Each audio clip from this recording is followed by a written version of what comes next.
Lights, cameras, and action. All right, so now here's an example of what we're going to be kind of looking at. I'm going to jump into this, play from here. And you can see that there's a different view here. I can see the player, he's a microscopic little guy. And I can run around, and as I run around, you'll see that the camera should switch over to different views. Oh, look at that. So if he's over here, he has a different view. If he's over here, he has a different view. And then, yeah, I gotta make a view over there. And when he runs up to this cover block, it'll switch over to first person. So we're gonna kind of look at cameras and how to set cameras up so you can switch and toggle between cameras as you run through a level. And that's in this little video. So to get started with this, we're going to start with a new one.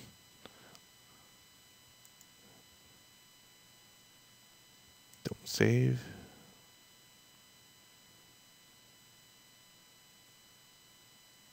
Oh, that just...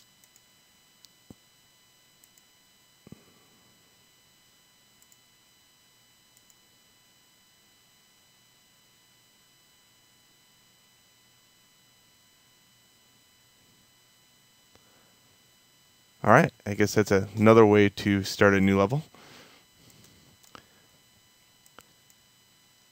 Okay, to begin, we need just a single camera.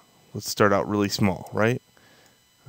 To get a camera, we go to Content Browser, we go to Actor Classes, and we go to Camera Actor, and then we can just click and drag this out.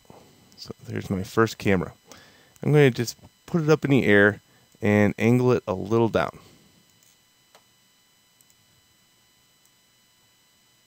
Just like that.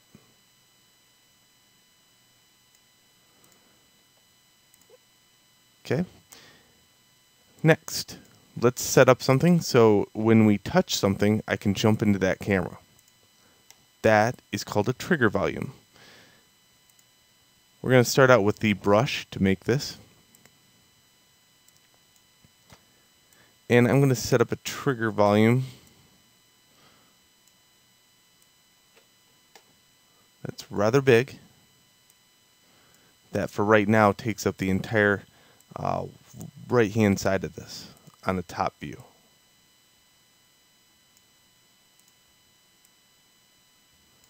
You'll spend a lot of time just resizing this thing because it's just so utterly huge.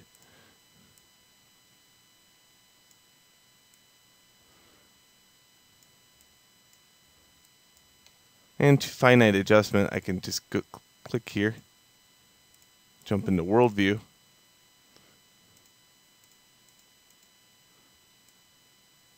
and then move that out. I can also jump into my top view here, grab my camera, and angle it just a little bit like that to make it interesting. Alright, so that's really all you need. You need a thing, a brush, and when you get the brush, you can right click here to create a trigger volume. Once you've made that, you can now move the brush out of the way. The brush was just used to make the trigger volume. I can click back on the camera, move that out of the way, and you can see the green trigger volume is left behind. I don't need the brush anymore for right now. Alright, you're going to write your very first Kismet. With me, anyway. We're going to be writing a significant amount of Kismet throughout the course, here and there. But for right now, let's open Kismet. Now, I'm a computer programmer by nature. That doesn't mean I'm like a engine developer type deal, but you know, I do all right with this object-oriented programming. I like this. It's a really different type of look with programming. Here's a camera. We need that camera as a variable. So we right click here in Kismet and add it as a variable. The touch element needs to be a switch. So to say be a switch, we right click and say new event using trigger touch. Now you can hold control and move these things around. Okay, we need a new variable. It's going to be a player. So right click, new variable, player, player. All right, we have almost everything that we need. Now the player is called an investigator in this case. Or instigator. Ooh. Okay, now right click, new action. And the action is going to be camera, set camera target. All right. Now, the fun stuff to connect it all together. So in this case, when the player touches the trigger, it will set the camera to the new camera, and the target will be the player. Pretty fun, right? And you thought you'd never write code. All right, let's try it out. I think I'm just going to pop this over on my secondary monitor. And I'm going to start here and say play from here. Okay, now I'm in my first person view.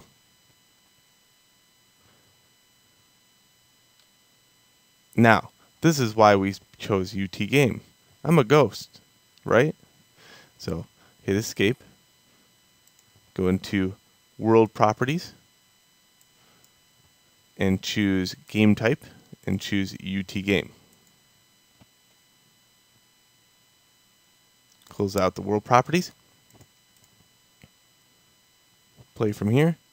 And now I have substance. And there we go. Jumps right into that camera. Now will it jump back? No, because I don't have a trigger volume set over here to jump into a new camera. So I'm going to show you an easy way to kind of duplicate this over and over again until you get really savvy at it. And I would do it like 3 or 4 times until, you know, it becomes second nature. That's what I had to do. All right, let's take the original trigger volume, hold Alt, click and drag, and we're going to set it over on this side of the street. And then we're going to take this camera, hold Alt, click and drag, and rotate its view.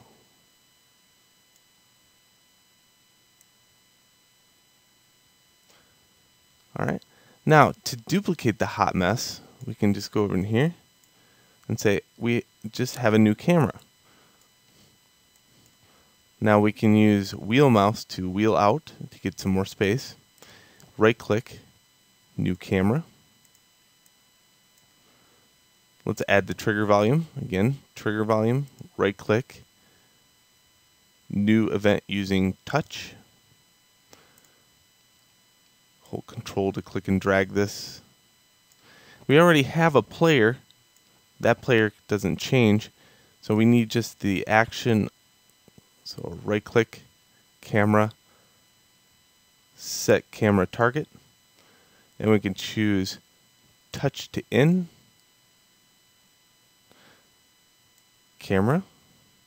And here's an etiquette thing. This is almost artwork to me, in my opinion. I don't try to cross the streams, so the target actually is the player and the instigator is the player. And I use, you know, my best judgment to try not to cross the streams. Again, I just want to make it as nice looking as the level itself. That way if somebody else is viewing this, they can actually make sense of it. All right, let's try it out. I'm going to try to play the level right in the center. I made this strip. So I'm going to right click and say play from here. Okay, in this case, if I go to this side, it'll switch over. And if I run around, I switch over to this side. Now what happens when I go back? Squat. And let me show you why. right now these trigger volumes are touch once. So if you click on it and set sequence event to 0, now no matter how many times you touch it, it will always go back.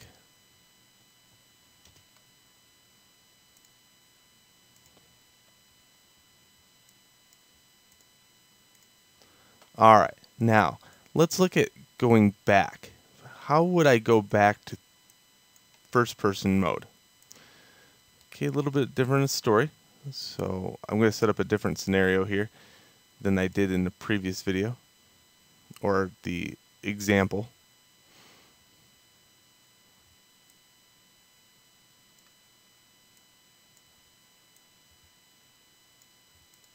I'm going to edit this trigger volume. Make sure you jump into World Edit. That way you can move this down. So World Edit's right there. So I'm putting a new trigger volume out here onto this side of the street.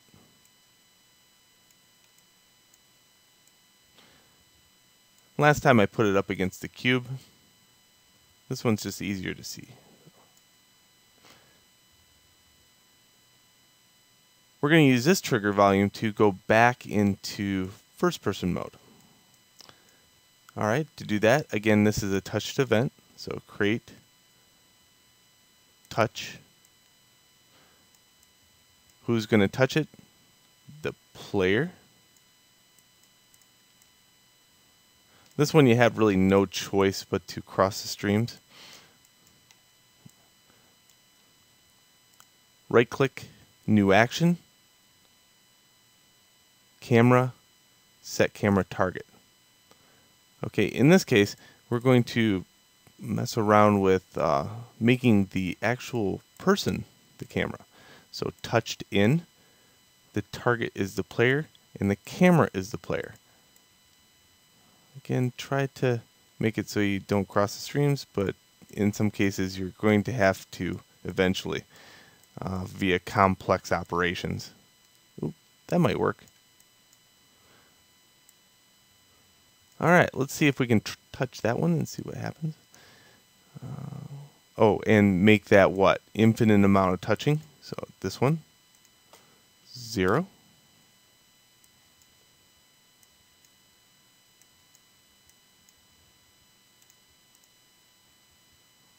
Play from here. Alright, here we go. Running. Bam. Ooh, look at that. Different view, different area of interest. Run over here. Different area of interest, and then let's run back, and all of a sudden we're in first person mode. So now we have to learn when to use this newfound power and why.